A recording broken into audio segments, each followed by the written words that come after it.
Pimpinan boleh sedikit saja nyambung orang Aceh ya. Punya Pak Ketua tadi.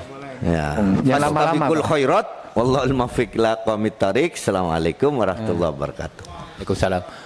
Sedikit ini atas nama anggota bukan nama fraksi, karena tadi telah disinggung pimpinan yang terhormat beserta jajaran dirjen.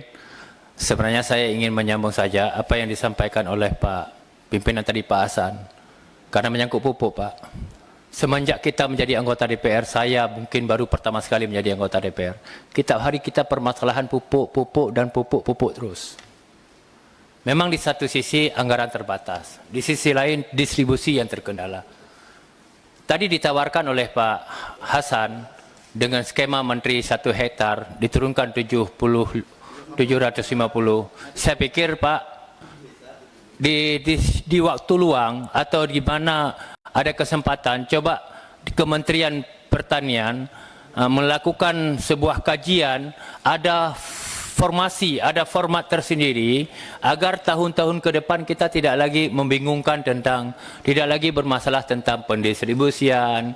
Kalau memang kecukupan pupuk, memang kita sadari semua, memang kurang. Tapi bagaimana ini ada langkah-langkah konkret, apakah dengan saran Pak Hasan, apakah itu tepat atau mungkin lebih kurang lagi. Yang penting tahun-tahun 2021 ini kita tidak sibuk rapat di sini permasalahan pupuk. Ini harapan saya, Pak. Terima kasih. Baik, terima kasih.